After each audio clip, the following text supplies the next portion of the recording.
Yang lalu sudah saya jelaskan bahwa hidup selalu berakhir dengan kematian. Apabila datang kematian menimpa seseorang, datanglah kiamat baginya. Itu yang disebut dengan kiamat kecil. Hakikatnya mati adalah perpindahan dari kehidupan di dunia ini menuju kehidupan di alam barzakh. Menunggu kita di alam barzakh sampai datangnya saat kiamat. Entah 10 tahun, entah 100 tahun, entah 1000 tahun, hanya Allah saja yang maha tahu. Adapun orang-orang beriman yang melakukan amal kebajikan dalam kehidupan di dunia ini, masa penantian yang lama di alam barzakh buat mereka sebentar saja.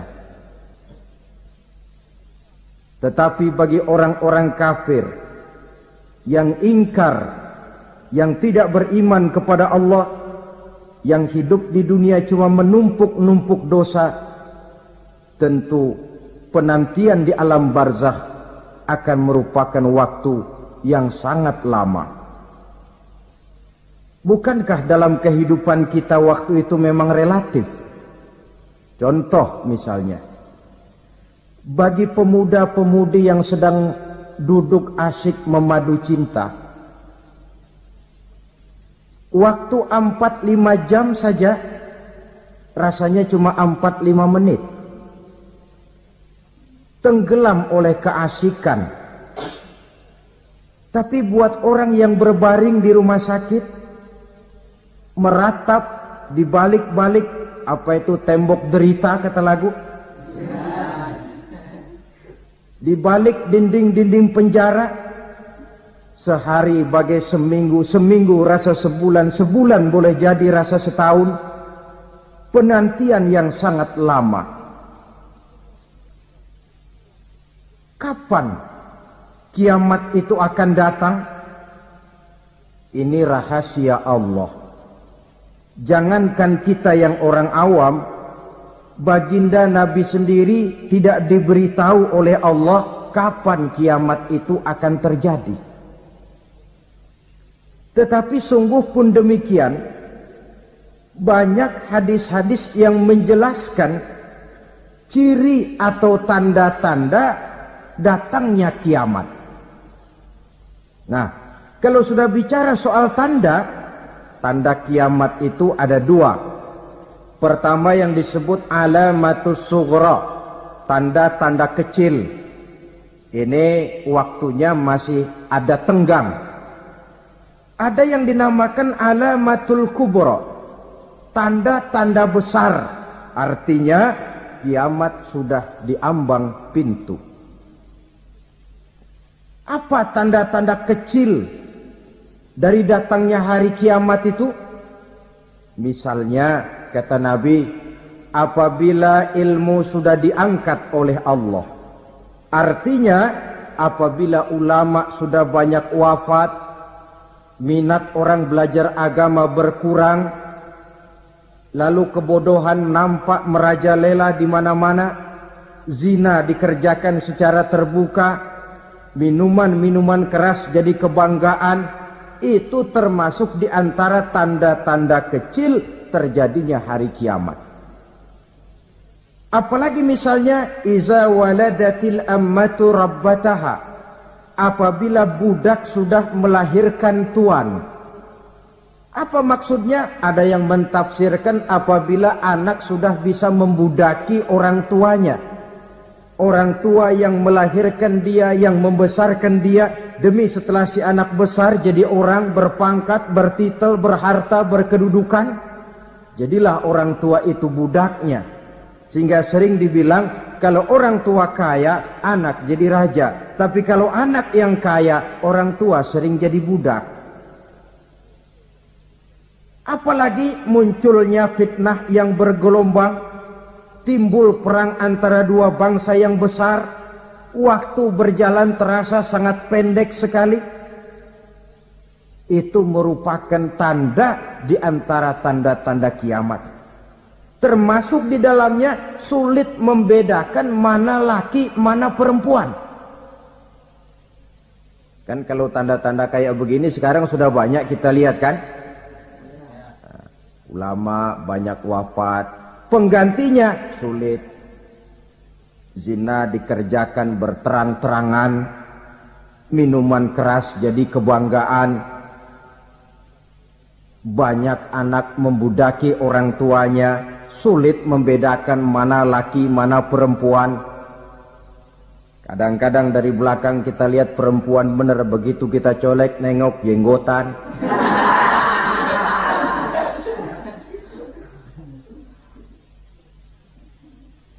Ini termasuk tanda-tanda kecil, masih ada tenggang sampai akan terjadinya kiamat itu. Nah, yang dimaksud dengan tanda-tanda besar, ini tanda besar artinya kiamat sudah di ambang pintu. Pertama, matahari terbit dari sebelah barat. Apabila matahari sudah terbit dari arah sebelah barat, tertutuplah sudah pintu taubat. Bersabda Nabi kita, la taqumus sa'atu hatta tatlu'a syamsu min maghribiha.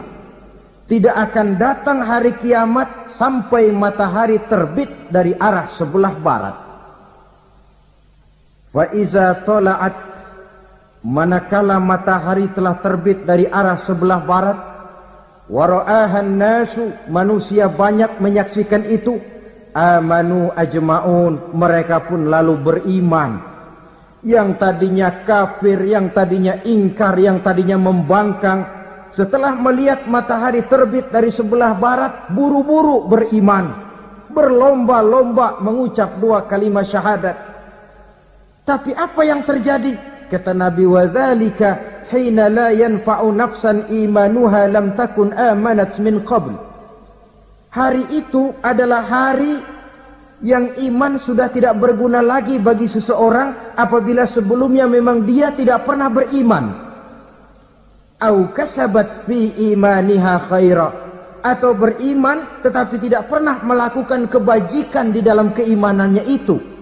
Hari yang sudah kasib, hari yang sudah terlambat, beriman tidak akan ada gunanya lagi. Ini pelajaran buat kita. Sebelum sang surya terbit dari sebelah barat, sebelum nafas sampai di tenggorokan, artinya pintu taubat masih terbuka. Kalau 2 hal itu sudah terwujud, nafas sudah sampai di kerongkongan atau matahari sudah terbit dari arah sebelah barat, tertutuplah sudah pintu taubat. Tak ada lagi gunanya pangkat, jabatan, harta, bahkan beriman pun dalam suasana macam itu. Too late, kata orang Kulon. Sudah terlambat. Matahari terbit dari arah sebelah barat. Itu tanda besar, artinya kiamat sudah di ambang pintu. Lalu apalagi tanda besar? Munculnya Dajjal. Dajjal artinya pendusta-pendusta yang menyesatkan manusia. Ada 2 macam Dajjal, saudara. Ada Dajjal kecil. Ini Dajjal kelas teri. Kalau ini sejak zaman Rasulullah sudah ada itu. Tiap zaman ada. Di zaman Rasulullah misalnya ada yang bernama Aswad al-Unsi dari Yaman. Ada yang namanya Musailamah al-Kazzab dari Yamamah. Ada yang namanya Ibnu Sayyad dari Madinah. Ini Dajjal-Dajjal di zaman Rasul. Musailamatul Kazzab memproklamirkan diri jadi nabi dia. Di zaman Rasul masih hidup. Ini Dajjal zaman Nabi. Di zaman sahabat muncul Dajjal-Dajjal. Di zaman kita sekarang ini Dajjal-Dajjal pun gentayangan. Dajjal-Dajjal kelas teri. Kerjanya mendustakan manusia, menyesatkan manusia, memalingkan manusia dari jalan yang benar dan diridhoi oleh Allah Subhanahu wa taala. Adapun yang merupakan tanda besar dari datangnya kiamat, dajjal-dajjal kelas kakap. Pembohong-pembohong besar yang menyesatkan masyarakat manusia berpaling dari jalan Allah mengikuti jalan mereka. Apa sih ciri dajjal itu? Kata Nabi dalam hadis Bukhari Muslim, innad dajjala, sesungguhnya yang namanya dajjal itu yakhruju, satu saat akan muncul mendekati hari kiamat, wa inna ma'ahu ma'an, si dajjal ini membawa air, wanaran, dan juga membawa api. Dua simbol. Di tangan yang satu dia bawa air, di tangan yang satu dia bawa api. Wa ammal ladzi yarahu an-nasu ma'an fanarun, adapun yang orang banyak lihat air, hakikatnya adalah api. Yang dilihat api, hakikatnya adalah air. Oleh sebab itu, kalau api yang ditawarkan, ambillah air. Kalau air yang ditawarkan, pilihlah api. Maksudnya apa ini? Ini bahasa simbol, saudara-saudara. Dajjal bicaranya seolah-olah untuk kepentingan manusia. Menawarkan surga. Surga yang dia tawarkan hakikatnya neraka. Hai manusia, kalau kau mau bahagia, jangan dekat-dekat dengan agama. Solat itu tidak efektif dan efisien, tidak produktif dari segi ekonomi itu.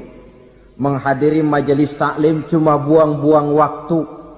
Tahajud, tasbih, tahlil, baca Quran, apa itu? Pekerjaan mubazir saja. Hidup ini cuma sekali, masa yang cuma sekali, manfaatkan dengan sebaik-baiknya. Mumpung. Dibawanya sifat mumpung, tetapi dalam pengertian yang sangat negatif. Bicaranya seolah-olah untuk kepentingan manusia, tetapi sebenarnya menjerumuskan manusia.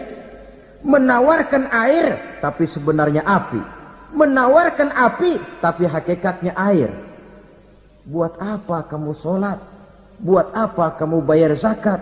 Buat apa kamu puasa? Surga yang dicanangkan Dajjal hakikatnya neraka. Neraka yang digambarkan Dajjal pada dasarnya adalah surga. Jadi memutarbalikkan fakta itu kerjaan Dajjal. Yang hak jadi batil, yang batil dibilang hak, yang benar jadi salah, yang salah malah jadi benar. Tuntunan disuruh jadi tontonan, tontonan malah menjadi tuntunan. Itu pekerjaan Dajjal profesinya. Zamannya Nabi Adam, dajjalnya kan iblis. Betul? Betul. Apa sih rayuan iblis itu? Allah setelah menciptakan Nabi Adam kan bilang, Adam, kau dan istrimu Hawa tinggal di surga ini. Seluruh fasilitas yang ada di surga persilahkan kau nikmati. Satu yang tidak boleh, jangan coba-coba dekati pohon khuldi. Dekat saja jangan, apalagi sampai memetiknya. Datang Dajjal yang namanya iblis ini. Adam, kamu tahu nggak kenapa tidak boleh makan buah khuldi? Ya nggak tahu, pokoknya saya dilarang. Bodoh kamu Dam. Khuldun artinya kekal. Kalau kamu makan itu buah, kau akan kekal di surga buat selamanya. Allah tidak kepengen, maka dilarang kamu makan buah khuldi. Kalau kau ingin kekal di surga Adam, makan saja. Saya bicara begini ini untuk kepentingan kamu Adam. Ini kan ciri-ciri Dajjal. Bicaranya sih seolah-olah untuk kepentingan Nabi Adam. Hakikat sebenarnya menjerumuskan Nabi Adam supaya ingkar dan melanggar larangan dari Allah Subhanahu wa ta'ala. Jadi setelah muncul Dajjal, timbul kekacauan-kekacauan di masyarakat. Banyak yang terpengaruh, terpedaya dan terpesona. Termasuk mereka yang memproklamirkan diri jadi nabi. mereka yang memproklamirkan diri jadi rasul di zaman sesudah Rasulullah wafat, itu adalah dajjal-dajjal.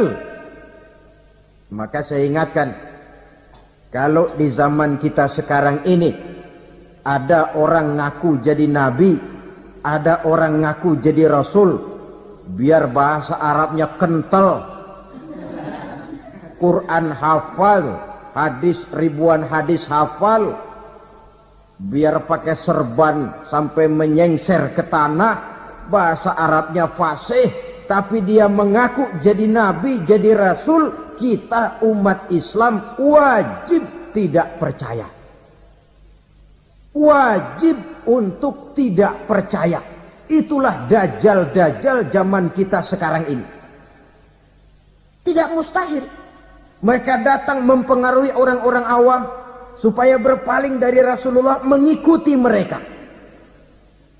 Nah, di akhir zaman nanti, mendekati hari kiamat, dajjal ini muncul, dajjal kelas kakap, menyesatkan masyarakat manusia untuk berpaling dari Islam, mengikuti seruan mereka.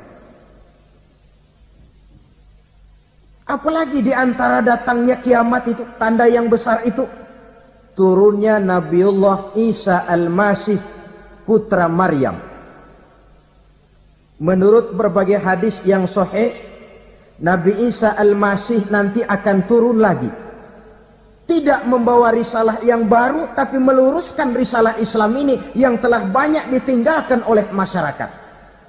Bahkan ada hadis menjelaskan beliau akan membunuh Nabi, mematahkan kayu-kayu salib, lalu melaksanakan haji dan umrah mengikuti syariat Nabi Muhammad, bukan membawa agama baru. Menjadi semacam mujaddid, reformer, menyelamatkan manusia dari bisikan dajjal. Bahkan ada riwayat yang menjelaskan bahwa Nabi Isa berhasil mengalahkan dajjal, mengembalikan masyarakat manusia kembali kepada ajaran Islam yang datang dari Allah, dibawa oleh Rasulullah sallallahu alaihi wasallam. Dengan kata lain, turunnya Nabi Isa bukan sebagai nabi dan rasul baru, tetapi mengikuti syariat Nabi kita Muhammad sallallahu alaihi wasallam. Saudara hadirin, ibu-ibu hadirat yang saya hormati, kemudian apalagi di antara tanda-tanda besar akan datangnya kiamat itu? Keluarnya asap atau awan. Kata Nabi, inna min asrati sa'ah dukhanan yamla'u ma bainal masyriqi wal maghrib. Di antara tanda-tanda kiamat, munculnya awan atau asap yang memenuhi antara langit dan bumi. Ini pun diperkuat dalam surah Ad-Dukhan ayat 10. Fartaqib yauma ta'tis sama' bidukhanin mubin fayughshan nas hadza azabun alim. Bagi orang-orang yang beriman, mereka biasa-biasa saja. Tapi bagi orang kufur, datangnya asap dan awan ini merupakan azab yang kelewat pedih. Barangkali sedikit mendekati gambaran tentang azab yang pedih ini, saya ingatkan alam pikiran kita kepada peristiwa yang belum lama terjadi. Pernah dengar berita bocornya reaktor nuklir di Chernobyl, Uni Soviet? Pernah dengar? Nah. Bocornya reaktor nuklir di Chernobyl yang mengakibatkan ratusan bahkan sangat mungkin ribuan nyawa. Cuma satu reaktor. Bagaimana kalau seluruh cadangan nuklir yang dimiliki oleh para negara adik kuasa ini diledakkan? Bahkan yang konon menurut catatan, cadangan nuklir yang dimiliki bersama oleh Amerika dan Rusia sekarang ini sudah sanggup memusnahkan 6 miliar manusia. 1,5 kali lebih banyak dari jumlah manusia yang nongkrong di permukaan bumi ini. Saudara-saudara hadirin yang saya hormati, lalu saat mendekati hari kiamat, apalagi tandanya?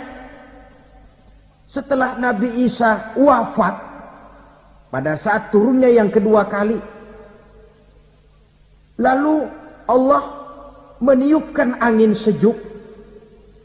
Semua orang-orang beriman, orang-orang baik wafat. Sehingga penghuni bumi ini cuma tinggal lagi terdiri dari orang-orang kafir. Tidak ada lagi di bumi ini yang bisa mengucapkan Allah. Sehingga dalam hadis qudsi itu ada keterangan, Innallaha azza wa jalla yaqulu li Israfil. Allah pernah pesan kepada malaikat Israfil. Kata Allah, Israfil, Iza sami'ta qailan yaqul Allah Allah fa akhirin nafakh 40 sanatan ikraman liqailiha. Hai Israfil, apabila kau dengar di permukaan bumi masih banyak orang yang mengucapkan Allah Allah, maka tunda sangkakala kiamat itu 40 tahun. Untuk apa? Ikraman liqailiha, menghormati orang yang mengucapkan Allah Allah itu. Wah, jadi karena sekarang masih banyak yang mengucapkan Allah, besar hatilah kita, masih jauh kiamat itu. Tapi jangan lupa, kiamat pribadi, kiamat kecil itu yang nggak kita sangka-sangka. Ajal datang mencabut nyawa, itu kiamat pribadi, dan itu yang pasti kita hadapi, dan itu yang membuat kita tidak boleh bersikap main-main di dalam kehidupan sekarang ini. Saudara hadirin yang saya hormati, tidak ada lagi orang-orang muslim. Seluruh penduduk dunia ini kafir. Lalu terciptalah struktur sosial yang berlandaskan prinsip hidup semau gue. Bakal terjadilah prinsip di mana yang kaya menyantap yang miskin, yang kuat menindas yang lemah.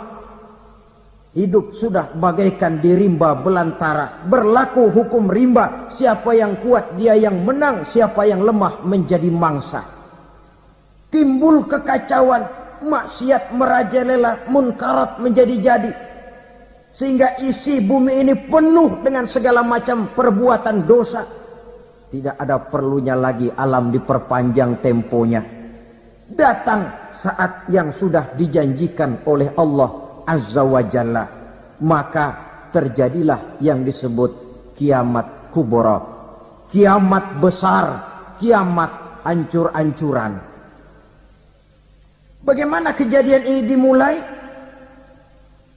Dalam surah Az-Zumar ayat 68, Allah subhanahu wa ta'ala berfirman, wa nufikha fis suri fasa'iqa man fis samawati wa man fil ardi illa man sya'allahu.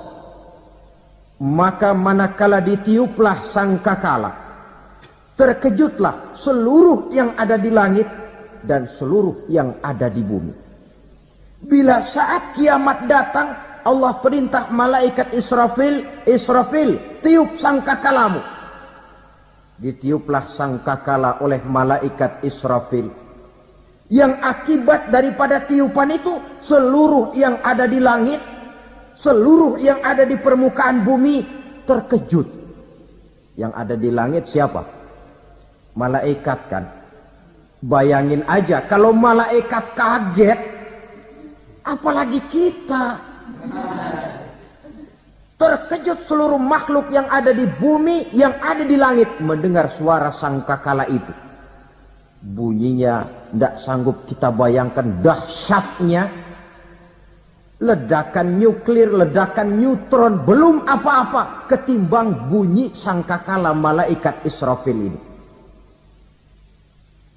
Nah, lalu mendengar bunyi sangkakala ini, gemparlah makhluk, kacaulah alam.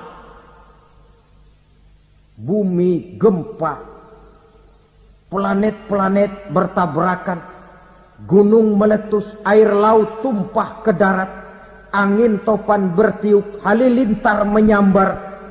Lalu semua yang bernama hidup mati total. Mati bareng tanpa persiapan. La haula wala quwata illa billah. Saya kadang-kadang dalam tafakur bermohon, ya Allah, mudah-mudahan saya enggak nemuin kiamat beneran. Ngeri. Tidak bisa kita bayangkan macam apa suasana seperti itu. Allah saja banyak memberikan gambaran, misalnya Al-Qari'ah, wa mal qari'ah, wa ma adraka mal qari'ah. Kejadian yang menggemparkan. Tahukah kamu apa kejadian yang menggemparkan itu? Yauma yakunun nasu kal farasil mabsus wa takunul jibalu kal ihnil manfus. Pada saat itu manusia berterbangan bagai kupu-kupu. Gunung berterbangan seperti kapas ditiup angin. Gunung saja macam kapas, konon lagi manusia. Kematian total, mulai semut sampai gajah mati, jin mati, iblis mati, malaikat mati. Malaikat saja mati. Saudara hadirin yang saya hormati, kematian total yang tanpa persiapan. Orang bilang, Pak, kalau mati bareng begitu yang repot malaikat maut dong ya. Cabut sana, cabut sini. Itu kalau menurut logika kita, mestinya begitu menurut logika. Tapi logika juga yang bilang nggak perlu serepot itu. Sebab untuk mematikan listrik di wilayah DKI, di wilayah Jakarta, nggak perlu tiap rumah didatengin matiin, ya lama. Cukup dari kantor pusatnya saja PLN tekan satu tombol, gelaplah seluruh Jakarta. Saudara hadirin yang saya hormati, kematian total. Lalu setelah kematian total, planet-planet juga mati, dalam arti tidak bergerak dan beredar. Angin mati, dalam arti tidak bertiup. Air mati, dalam arti tidak ada riak gelombang. Pokoknya semua mati. Kullu nafsin za'iqatul maut. Semua yang bernafas mati. Dalam ayat lain, kullu man 'alaiha fan. Semua yang ada di permukaan bumi fana. Yang kekal cuma Allah subhanahu wa ta'ala. Yang paling belakang mati, malaikat maut dan malaikat Israfil. Tapi mati juga sesuai dengan janji Allah. Menurut hadis Bukhari Muslim dari Abi Hurairah, masa tenggang waktu antara kematian total pada tiupan sangkakala pertama dengan proses kebangkitan pada tiupan sangkakala kedua 40 lamanya. Tidak dijelaskan oleh Abi Hurairah 40 jam, apa 40 hari, apa 40 tahun. Hadis-hadis cuma menyebutkan 40 saja. Sunyi alam, yang tinggal cuma Allah saja lagi. Ketika itu Allah berseru-seru, katanya, limanil mulkul yauma. Siapa para penguasa hari ini? Mana itu raja-raja dan penguasa yang dulu mengaku jadi Tuhan? Fir'aun. Mana Fir'aun sekarang? Yang dulu jadi raja, merasa berhasil, sombong, lalu tidak mau turun-turun dari kekuasaannya, sampai kepada puncak kekurang ajarannya mengangkat diri jadi Tuhan. Mana itu Fir'aun? Namrus. Mana sekarang Namrus? La ilaha illa ana. Ternyata tidak ada Tuhan lain selain daripada aku, kata Allah. Proses kemudian, saudara-saudara, turunlah hujan dari langit. 40 lamanya hujan itu. Tidak jelas juga 40 jam apa 40 hari. Setelah air turun membasahi, datanglah tiupan sangkakala yang kedua. Semua yang bernama mati bangkit dari kuburnya masing-masing. Ini yang disebut yaumul ba'tsi, hari kebangkitan. Allahu Akbar. Pada saat kita bangkit dari kubur kita masing-masing, kumpul di padang mahsyar namanya. Bayangin aja, saya sendiri nggak sanggup bayangin. Manusia sejak zaman Adam sampai zaman kiamat kumpul bareng di tempat sama. Berapa banyaknya itu?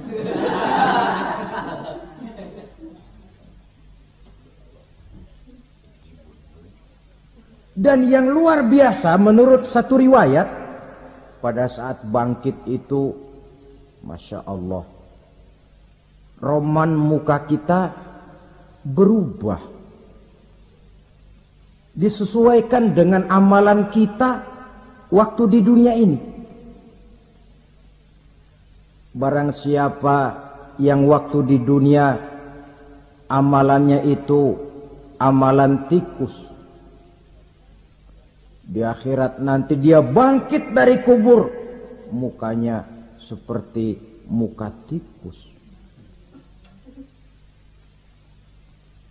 Gagah betul badannya, tapi mukanya seperti tikus.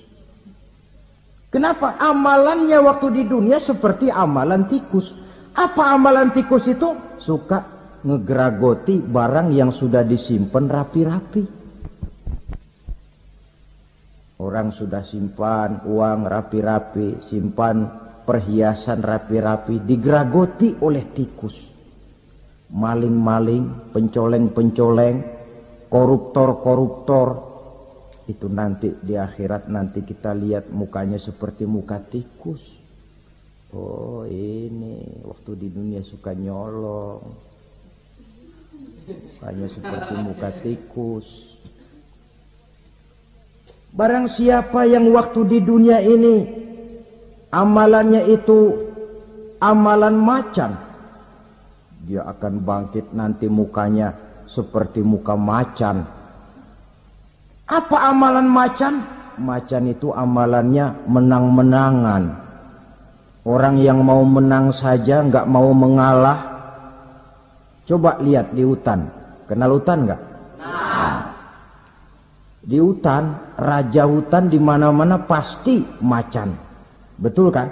Betul. Padahal hutan belum pernah bikin pemilihan umum. Tapi macan tidak peduli ada pemilihan umum apa tidak, pokok saya raja. Sebab apa? Macan jadi raja itu bukan karena benar, tapi karena kuat jadi raja. Setelah dia jadi raja, rakyat hutan yang mesti dilindungi malah dimakan oleh raja macan. Kambing rakyat hutan dimakan oleh macan. Ayam rakyat hutan dimakan oleh macan. Itu nanti kita lihat di akhirat itu mukanya seperti muka macan, gagah betul. Lalu barang siapa yang di dunia ini amalannya itu seperti amalan anjing, nanti dia punya muka seperti muka anjing. Apa amalan anjing? Pertama, anjing itu kalau disuruh jaga rumah, dia tidak bisa membedakan mana maling, mana tamu. Biar yang datang maling, kalau bawa tulang, anjing kalem. Yang kedua, anjing itu akan setia kepada siapa saja yang memberinya roti. Siapa yang memberinya roti, itulah majikannya. Apa kata majikannya, pasti dia laksanakan. Soal benar atau salah, dia tidak peduli. Setelah anjing dapat roti, dia tidak punya pilihan lain kecuali bilang, abdi mah kumaha juragan wae ayeuna mah.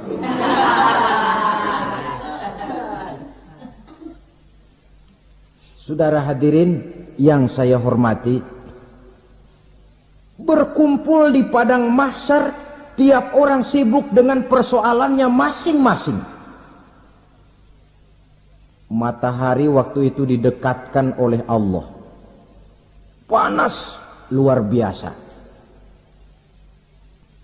Ada yang saking panasnya itu mencucurkan peluh keringat sampai sebatas mata kakinya, ada yang keringatnya sampai sedengkulnya, ada yang keringatnya sampai sepusatnya, ada yang keringatnya mengalir sampai sebahunya, ada yang kelelap oleh keringatnya sendiri, sementara orang di sampingnya nggak apa-apa. Bergantung lagi amalan dia waktu di dunia ini.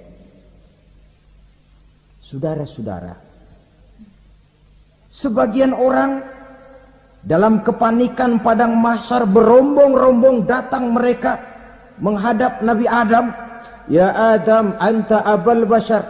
Hai Adam, Tuhan adalah bapak moyang manusia. Kami sebentar lagi akan disidang, dimintakan pertanggungan jawab. Tolonglah kami, hai Adam. Kata Nabi Adam, jangankan nolongin sampean, saya sendiri tanggung jawab di hadapan Allah ketika dulu tidak boleh makan khuldi, saya serobot. Sudahlah, urus diri masing-masing saja, nafsi. Begitu kata Nabi Nuh, begitu kata Nabi Ibrahim. Tiap orang bertanggung jawab sendiri-sendiri. Ketika itulah saudara-saudara, nikmatnya menjadi umat Nabi besar Muhammad sallallahu alaihi wasallam. Sebab apa? Walaupun menurut abjad kita ini umat paling belakang, kan paling belakang kita ini toh, karena Nabi Muhammad adalah Nabi akhir, tapi akan dihisap lebih dulu, lewat di atas sirat lebih dulu, masuk surga lebih dahulu ketimbang umat-umat belakangan. Ketika Rasul mendekati ajal, beliau tanyakan itu kepada malaikat Jibril. Malaikat Jibril berkata, Muhammad jangan khawatir, Allah sudah berjanji, inni haramtul jannata ala sairil anbiya hatta tadkhulaha anta wa haramtuha ala sairil umami hatta tadkhulaha ummatuka.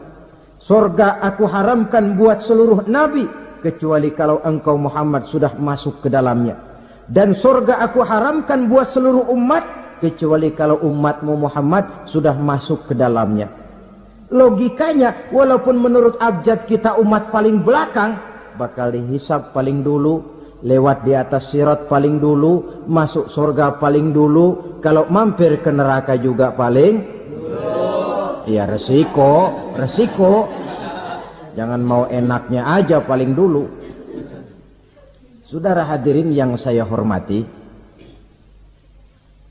setelah masa kebangkitan itu jangan dikira begitu bangkit langsung diperiksa, masih menunggu menanti ribuan tahun perhitungan padang mahsyar untuk sampai kepada proses yang disebut yaumul hisab, hari perhitungan.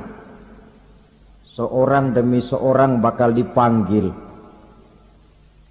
Bayangkan saja, kita se-RT saja di absen, kadang-kadang perlu waktu lama.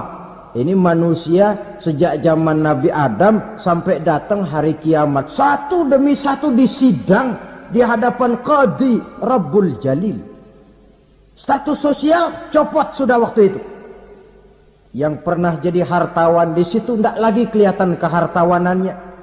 Yang pernah jadi jenderal tidak lagi dipanggil jenderalnya. Yang ustadz tidak lagi dipanggil al-mukarramnya. Seluruh status sosial selesai. Dipanggillah kita seorang demi seorang menghadap Qadhi Rabbul Jalil. Bagaimana proses penghisaban itu? Pertama, proses tanya jawab. Di antaranya ada hadis menyatakan, lan tazula qadama 'abdin yaumal qiyamah hatta yus'ala an arba'i khisalin. Besok di hari kiamat tidak akan bergeser telapak kaki seorang hamba sampai dia ditanya lebih dulu tentang 4 persoalan. Tentang ilmunya, kemana ilmu itu diamalkan. Tentang umurnya, di mana umur itu dihabiskan. Tentang masa mudanya, kemana masa muda itu dipakai. Tentang hartanya, dari mana harta itu didapat dan kemana harta itu dibelanjakan. Ini termasuk proses tanya jawab. Jadi kalau istilah pengadilan dunia, nama Fulan bin Fulan. Kamu waktu di dunia diberikan umur panjang untuk apa? Pernah mengalami masa muda, kemana kau habiskan masa remajamu? Kau diamanahkan ilmu, dengan apa ilmumu kau amalkan? Kau diberikan harta, dari mana harta kau dapat, kemana kau belanjakan? Tak seorang pun yang bisa mungkir. Sebab apa? Dikala itu yang menjadi saksi bukan orang. Yang menjadi saksi adalah seluruh anggota badan kita. Tangan bicara, kaki jadi saksi terhadap seluruh amalan yang pernah kita kerjakan pada saat kehidupan di alam dunia ini. Selesai proses tanya jawab, lalu diperlihatkan buku catatan kita waktu hidup di dunia ini. Jangan lupa Allah itu menyiapkan 2 superkomputer kepada kita. Sebelah ditempelin sebelah kanan, yang sebelah tempelin di sebelah kiri. Komputer itu namanya Raqib dan Atid. 2 malaikat yang apabila baik kita lakukan, refleks saja akan menulis kebajikan kita. Jahat kita kerjakan akan tertulis. Catatan itu nanti diperlihatkan kepada kita. Waduh, alangkah malunya pada saat diperlihatkan catatan kita, buku rapot kita merah melulu. Barangkali diperiksa sambil diomelin, brengsek lo. Buku merah melulu begini, bagaimana waktu hidup di dunia? Tidak cukup diperlihatkan buku catatan kehidupan, rekaman kehidupan. Rekaman kehidupan kita secara utuh sejak terlahir sampai ajal datang merenggut nyawa. Barangkali mirip dengan video sekarang ini, di mana terekam dengan baik seluruh kegiatan kita sejak yang sekecil-kecilnya sampai kepada yang sebesar-besarnya. Untuk kemudian kita pun menerima balasan. In khairan fa khairun wa in syarran fa syarrun. Kalau baik ya baik balasannya, kalau jahat ya jahat juga balasannya. Catatan-catatan kita diberikan. Kalau banyak kebajikannya diberikan di tangan kanan dengan cara yang halus. Kalau banyak kejahatannya diberikan dari sebelah kiri atau dilempar dari belakang. Itulah sebabnya sejak di dunia ini kita sudah mohon kepada Allah. Ketika berwudu membasuh tangan kanan, apa kita bilang? Allahumma a'tini kitabi biyamini wa hasibni hisaban yasira. Ya Allah, berikan saya kitab di tangan kanan, dan kalau saya memang perlu dihisap, hisaplah saya yang seringan-ringannya. Tangan kiri berlindung kita kepada Allah. Jangan sampai diberikan kitab di tangan kiri atau dari arah sebelah belakang. Wa a'udzubika an tu'tiya kitabi bishimali aw min wara'i zuhri, dari arah sebelah belakang. Na'udzubillah min dzalik. Setelah selesai lewat proses penghisaban, lewat mizan, timbangan, maka yang sudah selesai dihisab itu bergeraklah menuju sirat, jembatan yang terbentang menuju surga melalui neraka. Saudara-saudara, panjangnya perjalanan sirat itu memakan waktu ratusan tahun. Tetapi orang yang lewat di atas sirat pun macam-macam, bergantung amalannya ketika di dunia ini. Ada yang lewat di atas sirat itu kalbarkil khatib, seperti kilat yang menyambar, lep, sudah sampai dia di surga. Cepat bukan main. Ada yang lewat di atas sirat itu seperti orang lari-lari. Ada yang lewat di atas sirat itu seperti orang jalan biasa. Ada yang sambil merangkak, ada yang sambil ngesor, ada yang sambil gelayutan, ada yang selamat sampai ke ujung ke surga, ada yang tergelincir jatuh masuk ke dalam neraka, bergantung amalannya dalam kehidupan di dunia sekarang ini. Tiap kita akan melewati yang namanya sirat ini. Saudara-saudara kaum muslimin yang saya hormati,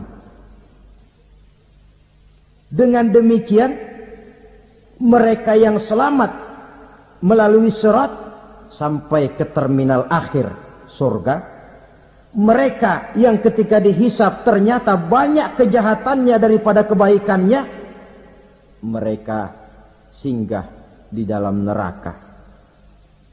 Nah, adapun orang-orang yang beriman menurut ayat Quran dan hadis Nabi itu nanti ada bermacam-macam. Ada orang beriman itu yang dimasukkan surga. Ada orang beriman itu yang dimasukkan ke dalam surga. Ada orang beriman itu yang disebut penduduk surga. Kenapa lain-lain, Pak? Karena waktu di dunia amalannya juga lain-lain. Ada orang beriman yang masuk surga. Ini paling murah tiketnya. Mau masuk surga? Kata Nabi begini, "Ma min abdin qala la ilaha illallah thumma mata ala dhalik illa dakhala al-jannah." Kalau seorang hamba sudah mengucap dua kalimat syahadat, dia yakin dengan kebenaran kalimat itu sampai matinya, orang itu akan masuk surga. Abi Dzar yang waktu itu diajak bicara heran, "Ya Rasul, kok gampang betul?" Iya. Walaupun orang itu mencuri, iya. Walaupun orang itu berzina, iya. Biar dia mencuri, biar dia berzina, kalau dia sudah mengucap dua kalimat syahadat, dia yakin dengan kebenaran kalimat itu sampai matinya, itu orang akan masuk surga. Jadi masuk surga cukup dua kalimat syahadat, yakin sampai mati, masuk surga. Itu perkara masuk. Tapi kalau pertanyaannya diterusin, masuknya kapan, Pak? Nah, ini lain lagi urusannya. Sebab ada yang masuknya itu langsung, ada yang mampir dulu.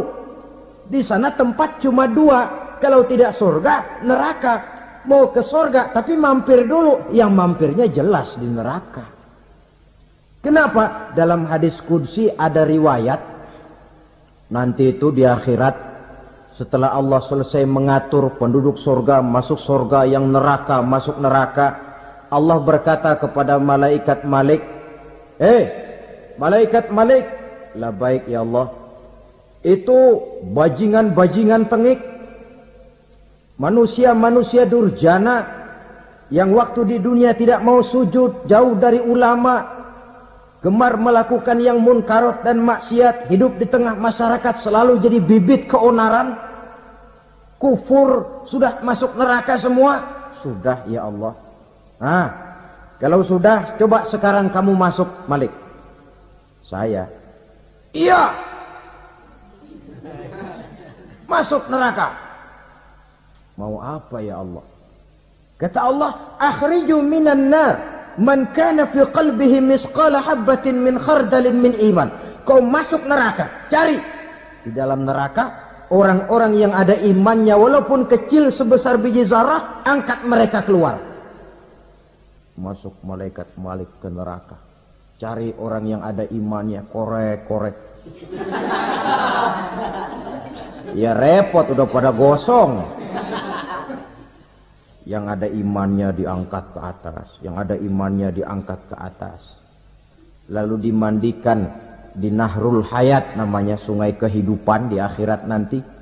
Cakep lagi rupanya, bersih lagi wajahnya, apel di hadapan Allah. Kata Allah, bagaimana mas? Kapok nggak sampean? Kapok ya Allah. Nah, kalau kapok, idhab fadkhulil jannah, pergi masuk surga sana. Berangkat mereka ke surga, ketemu sama teman-temannya yang udah sampai lebih dulu, yang nggak pakai mampir lagi. Terjadi dialog, Kata teman-temannya yang udah pada nyampe duluan, Mas, iya, emang baru sampai? Saya baru sampai. Memang mampir di mana dulu, Mas? Kita sudah lama sampai di surga. Saudara buka surah Al-Muddatsir ayat 34-35. Ma salakakum fis saqar? Kenapa kamu mampir di neraka Saqar? Qalu lam nakum minal musallin. Mereka menjawab, kami mampir di neraka Saqar, Mas, gara-gara dulunya kami waktu di dunia tidak pernah sholat.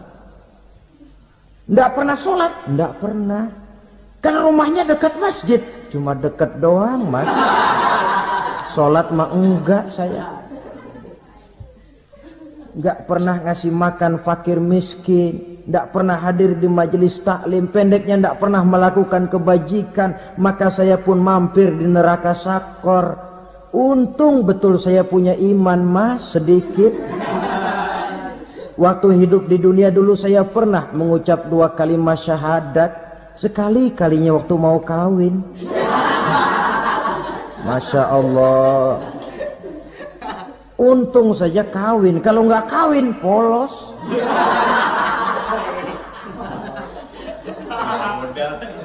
Itu juga pengulu sudah setengah mati ngajarin. Asyhadu alla, asyaduaan, asyaduaan.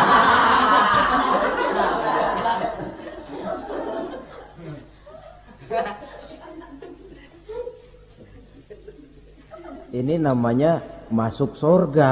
Ada mampir dulu.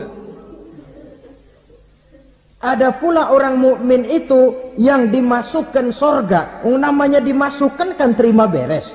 Saya masuk ke rumah, jalan sendiri, cari tempat sendiri. Saya dimasukkan ke dalam rumah, terima beres. Pokok ada di dalam, itu dimasukkan namanya. Nggak pakai mampir. Tapi tentu tiketnya lebih mahal ketimbang yang pertama tadi. Apa kata Allah? Innal ladzina amanu wa amilus salihat la ukaffiranna anhum sayyi'atihim wa la udkhilannahum jannah. Sesungguhnya orang-orang yang beriman kemudian beramal soleh, kami hapuskan segala dosa dan kesalahannya, kami masukkan mereka ke dalam surga. Lihat ayatnya. Allah yang memasukkan, kita yang dimasukkan. Tidak pakai transit, tidak usah mampir.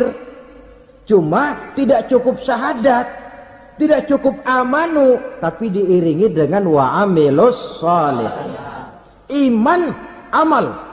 Tidak cukup syahadat, lalu dibuktikan dia sholat, dia zakat, puasa, lalu dia melakukan berbagai macam kebajikan.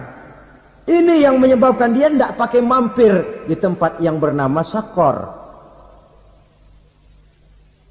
Lalu ada pula orang mukmin itu yang disebut penduduk sorga. Wah, ini sudah VIP ini.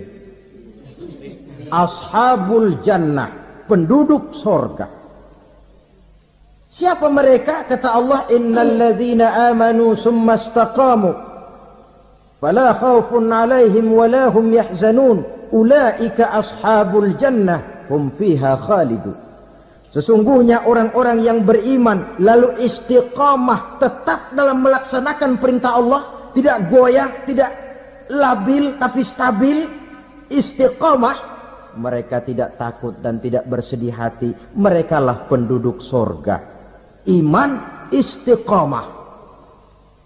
Tidak punya duit, sembahyang. Banyak duit, sembahyang. Miskin, sembahyang. Kaya, tetap sembahyang. Istiqamah. Kadang orang kalau susah rajin ke masjid, banyak duitnya ngelihat masjid melengos. Itu yang dibilang waktu miskin hamba Allah, setelah kaya jadi hamba harta. Bergeser, tidak ada nilai istiqomahnya. Saudara-saudara, dengan begitu penduduk neraka itu dua. Ada penduduk permanen, ada penduduk yang semi permanen. Yang semi permanen orang-orang beriman yang mempunyai dosa besar. Mereka masuk ke neraka untuk menerima azab sesuai dengan dosanya.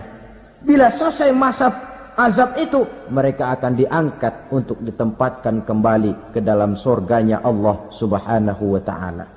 Nah, dikala itulah saudara-saudara ada yang disebut syafaat dari Rasulullah sallallahu alaihi wasallam. Tapi tentu jangan lupa syafaat ini ibarat kain menambal dia. Kita punya kain bolong-bolong sedikit, syafaat yang menambal. Salat kita ada kurang dikit, sedekah kita ada campur riak dikit, amalan kita ada tidak karena Allah dikit, kita berharap syafaat.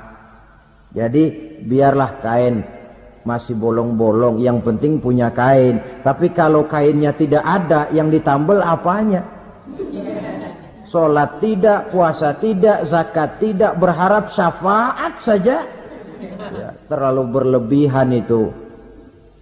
Saudara hadirin yang saya hormati, apabila selesai proses penghisaban, proses penghitungan, maka dikala itulah manusia terbagi dalam dua kelompok besar. Fariqun fil jannah wa fariqun fis sa'ir. Sekelompok orang-orang beruntung yang masuk ke dalam surga, dan sekelompok lagi masuk ke dalam neraka. Akan memakan waktu untuk menceritakan sifat surga dan neraka, tapi insya Allah pada kesempatan pertemuan lain saya sampaikan. Namun sebagai gambaran umum cukuplah saya sampaikan sebuah hadis qudsi. Allah jelaskan, a'dadtu li'ibadiyas salihin ma la aynun ra'at wa la uzunun sami'at wa la khatara fi qalbil bashar. Aku sediakan buat hamba-hambaku yang soleh, yang tidak pernah terlihat oleh mata, tidak pernah terdengar oleh telinga, dan belum pernah terdetik dalam hati manusia. Jadi kenikmatan surga belum pernah dilihat mata, belum pernah didengar telinga, belum pernah terdetik dalam hati. Pedihnya azab neraka belum pernah terlihat mata, belum pernah terdengar telinga, belum pernah terdetik dalam hati. Saudara hadirin yang saya hormati, oleh karena itu sebagai uraian akhir daripada kiamat ini, marilah sama-sama kita memanfaatkan hidup dengan sebaik-baiknya, supaya jangan timbul penyesalan di hari kemudian nanti. Mudah-mudahan kita seluruhnya diselamatkan Allah dari azab neraka.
hanya